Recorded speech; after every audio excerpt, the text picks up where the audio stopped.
Good morning, everyone. My name is Mighty Stream, and I'm going to do your December the 29th Spiritual Principle Day in a Meditation. I am brought to you by Hope Through Navigation, and this is our Hood Recovery Services. You can reach me at recoveryofhope21@gmail.com. Hope you're having a beautiful morning. Okay, let's see what we have here. December 29th, remaining steadfast. We learn what is true for us, and that sets the direction for our lives. That's taken from the Living Clean book, Chapter 2, Connection to a Higher Power. Early in recovery, each of us grapples with some troublesome truths about our addiction and our lives. Coming to terms with our powerlessness marks a vital shift in our perspective, and we strive to accept this reality on a daily basis. Many of us do this consciously in prayer or while meditating. We read today's JFT. We write in our journal. We go to a meeting and say, I am an addict, or all we do is not use that day and go to sleep clean again. Commitment to these practices, however it looks to any of us on whatever day, is steadfastness. Reckoning with our powerlessness leads to our unearthing many other truths. We develop new values and beliefs as we complete and share our steps, participate in our recovery, and stay open-minded. We come to understand who we were, who we currently are, and who we want to be. We strive to live in accordance with spiritual principles we pick up along the way. Steadfastness is our anchor when we're driven to act on a defect, harm ourselves, or lash out at others. We find that we're better able to tame our worst tendencies or to bounce back more quickly and make amends when we do falter. We learn some difficult lessons too, especially when our firmly held beliefs and values are challenged. Other people can be equally steadfast in adhering to NA principles in their own ways and may have beliefs we perceive as being in conflict with our own. Being steadfast doesn't mean we're inflexible. Rather, we attempt to find balance in those circumstances that call for a steadfast commitment to being reliable, practical, flexible, and compassionate. Yes, all at the same time. We discover ways to coexist with others with whom we disagree and contend with life on its own terms, all while standing up for our beliefs.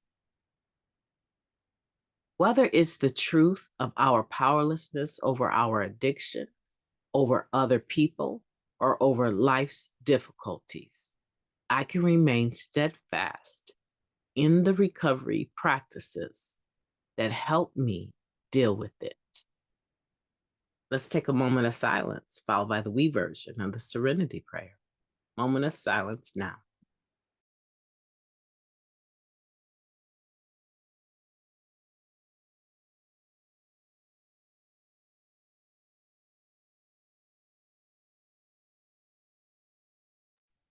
God, grant us the serenity to accept the things we cannot change, the courage to change the things that we can, and the wisdom to know the difference. Just for today, please and thank you. Remaining steadfast. I like that.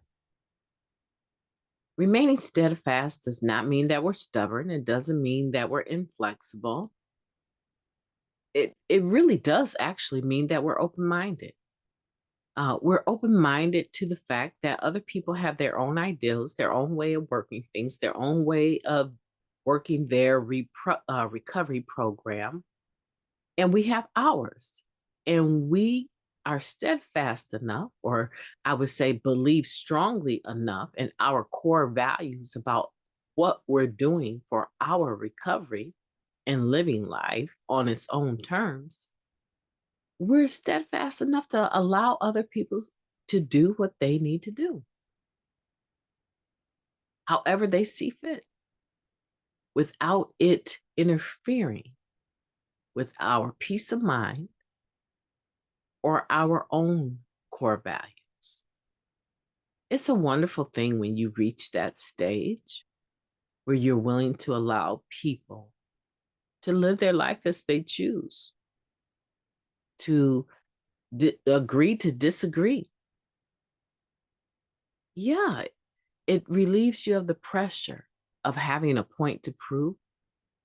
It relieves you of the pressure of trying to sway or persuade someone, or to manipulate them, or to control them. See, we have to look at the glass as being half full. And maybe the empty part of the glass is, in our mind, what they're doing, saying, or believing, or how they're acting. But in reality, we're really no different than they are. Maybe we're less vocal. Maybe we have behaviors that we're still trying to address that are actually not acceptable to other people. However, we are working our program. One day at a time, 1 second at a time. We're steadfast about the fact that we're powerless over our addiction, but also over other people, over difficulties in life that might come up. But the one thing that we are sure about is that we want to live, we want to recover. And that steadfastness, as it says here, maybe some days, we are just not having a great day, but we're choosing not to use. We're going to live that day to the best of our ability, go to bed clean, and wake up clean. What a relief. That is steadfastness. Today, let's be steadfast and give other people the room to be steadfast however they see they need to, without it affecting us, affecting our peace. You are in the flow of the mighty stream, and I am expecting today that you will go out and do mighty things. I believe in you, and I know for a fact, if you're listening to this podcast, you've heard it a few times. Maybe you have or have not subscribed. But if you are listening to this podcast today, you probably, more than likely, listened to it yesterday. And I want to tell you, thank you very much. Every subscriber, every listener, every view means the world to me. I am going to have the most excellent December the 29th that I have ever had in all of my life. And I expect for you to do the same. Have a beautiful day. Talk to you tomorrow.